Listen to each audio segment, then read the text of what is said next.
મિત્રો, સ્વાગત છે તમારું અમારી યુટ્યુબ ચેનલ ઓનલી ઇશ્યુની અંદર। ગુજરાત સહિત સમગ્ર ભારતની અંદર વરસાદને લઈને, ચોમાસાને લઈને મોટા ન્યૂઝ મળી રહ્યા છે। મિત્રો, 4 દિવસ વહેલું ચોમાસું મિત્રો બેસી શકે છે તેવા પ્રબળ સંકેત મિત્રો મળી ગયા છે। સત્તાવાર રીતે મિત્રો 1-2 દિવસમાં તેની જાહેરાત પણ થઈ શકે છે।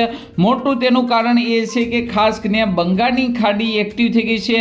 બંગાળની ખાડીની અંદર હવાનું હળવું દબાણ એટલે કે નાનું વાવાઝોડું છે, હળવું વાવાઝોડું બનવાને કારણે ચોમાસું છે ખૂબ જ એક્ટિવ બન્યું છે અને 4 દિવસ વહેલું ચોમાસું છે એ મિત્રો વહેલું બેસી શકે છે। તો આજના વિડીયોમાં મિત્રો આપણે વાત કરવાના છીએ ખાસ કરીને ગુજરાતની અંદર પ્રી મોન્સૂન એક્ટિવિટી ક્યારે શરૂ થશે, એટલે કે પ્રી મોન્સૂન એક્ટિવિટી એટલે કે ગાજવીજ સાથે આદરનો વરસાદ છે કઈ તારીખથી શરૂ થશે, ચોમાસું છે એ વિધિવત રીતે ક્યારે બેસી શકે છે તેની તારીખની વાત મિત્રો આજના વિડીયોમાં કરવાના છે। સાથે સાથે મિત્રો આ વર્ષે ચોમાસું કેવું રહેશે અને વાવણીને લઈને અને કયું બિયારણ છે મિત્રો આ વખતે વાવવું જોઈએ તેને લઈને અને આ વખતે આખા ચોમાસા દરમિયાનનો કેવો વરસાદ રહેશે તેને લઈને આજના વિડીયોમાં આપણે વાત કરવાના છીએ। તો આ વિડીયોને અંત સુધી જોજો। તેમજ મારી યુટ્યુબ ચેનલ ઓનલી ઇશ્યુ પર આપ નવા હો તો ચેનલને સબસ્ક્રાઇબ કરી દેજો, તેમજ મિત્રો આ વિડીયોને લાઈક કરી દેજો। તો અત્યારની લેટેસ્ટ માહિતી પ્રમાણે આપણે જોવા જઈએ તો બંગાળની ખાડી ખૂબ જ એક્ટિવ થઈ ગઈ છે। બંગાળની ખાડીની અંદર હવાનું હળવું દબાણ પણ મિત્રો બનેલું છે। અહીંયા તમે જોઈ શકો છો મિની વાવાઝોડું પણ બન્યું છે જે ખૂબ જ ચોમાસાને મિત્રો આગળ વધારવામાં ખૂબ જ મહત્વનો ભાગ ભજવે છે। આ વર્ષે જોવા જઈએ તો અલ નીનો ખૂબ જ એક્ટિવ છે।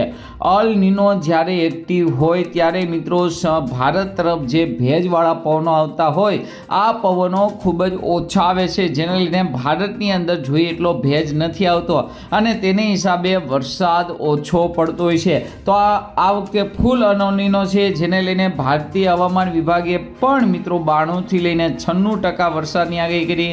હમણાં જ મિત્રો જાણીતા હવામાન શાસ્ત્રી અર્થિયા શેટ્ટી દ્વારા પણ મિત્રો 92 થી લઈને 96, આ સિવાય મિત્રો સ્કાયમેટ વેધર દ્વારા પણ મિત્રો 92 થી 96% વરસાદને લઈને એટલે કે તમામ લોકો એવું કહી રહ્યા છે કે ચોમાસું નબળું બેસશે, પરંતુ અત્યારે એવા સંકેત મળી રહ્યા છે કે ખાસ કરીને ચોમાસું 4 દિવસ વહેલું બેસી શકે છે।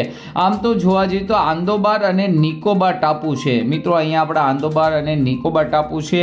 આ ટાપુ ઉપર ચોમાસું છે 20 મેની આસપાસ મિત્રો બેસતું, એટલે કે દર વર્ષે 20 મેની આસપાસ સત્તાવાર રીતે મિત્રો અહીંયા ચોમાસું બેસતું હોય છે, પરંતુ મિત્રો આ વર્ષે 16 તારીખની આસપાસ મિત્રો આંદોબાર અને નિકોબાર ટાપુ પર ચોમાસું બેસી જશે, એટલે કે ખાસ કરીને જે 20 તારીખે બેસવાનું હોય તે 16 તારીખે બેસી જશે, એટલે કે 4 દિવસ અગાઉ મિત્રો ચોમાસું બેસી જશે।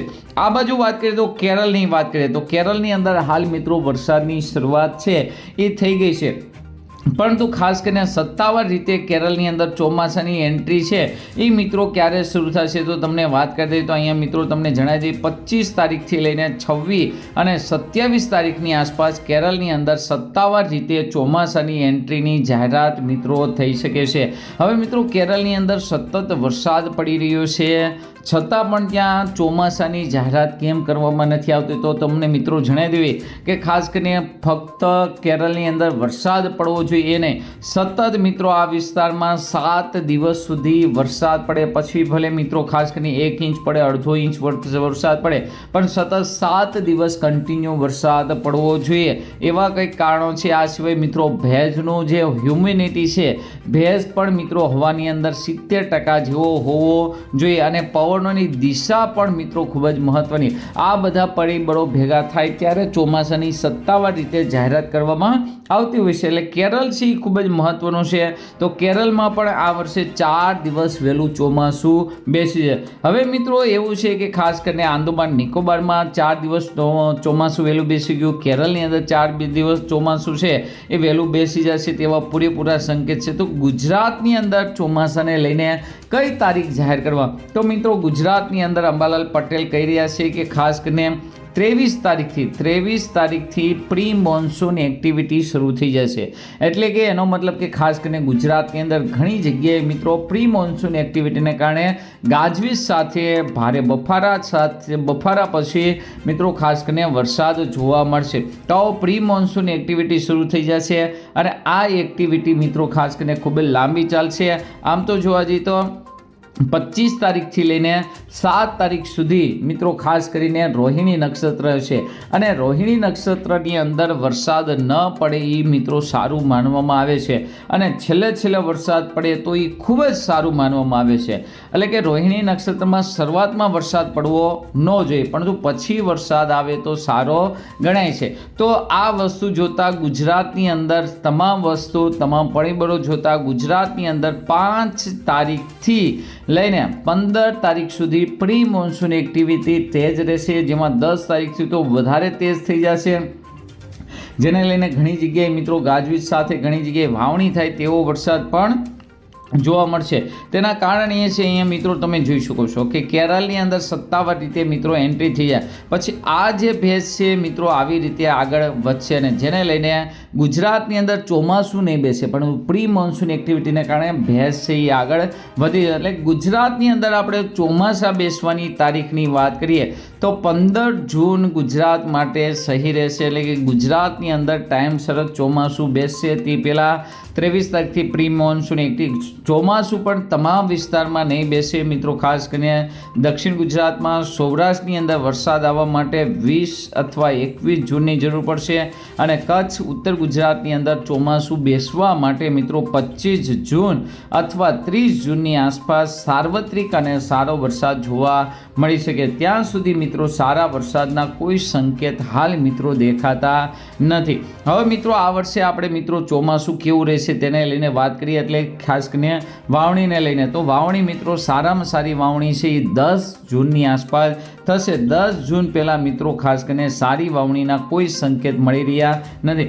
હવે આ વર્ષે વરસાદને લઈને અલ નીનો એક્ટિવ છે તો શરૂઆતની અંદર ટાઈમસર વરસાદ પડશે પરંતુ જૂન મહિનો છે, જુલાઈ છે, પછી મિત્રો ઓગસ્ટ મહિનો આવશે. જુલાઈ અને ઓગસ્ટ આ 2 મહિના એવા છે જો આની અંદર વરસાદનો રાઉન્ડ નહીં આવે તો મિત્રો મહિના દિવસ સુધી વરસાદ ન પણ પડે તેવા પણ સંકેતો પડે. જો એકાદી 2 સિસ્ટમ આવી ગઈ તો હેલી સ્વરૂપે પણ વરસાદ પડે. એટલે કે આ 2 મહિનાની અંદર કેવો વરસાદ પડશે તે નક્કી નથી. જો એકાદી સિસ્ટમ મજબૂત બની જશે તો ખાસ કરીને ગુજરાતમાં સારો, પણ શક્યતા એવી છે કોઈ મજબૂત સિસ્ટમ બને તેવી શક્યતા નથી અને તેને લઈને ગુજરાતની અંદર જુલાઈ મહિનાનો ઉત્તરતા અને ઓગસ્ટના શરૂઆતની અંદર મિત્રો ખાસ કરીને ખૂબ જ વરસાદની ઘટ રહે અને લાંબો ગેપ જોવા મળે 15 થી 20 દિવસનો.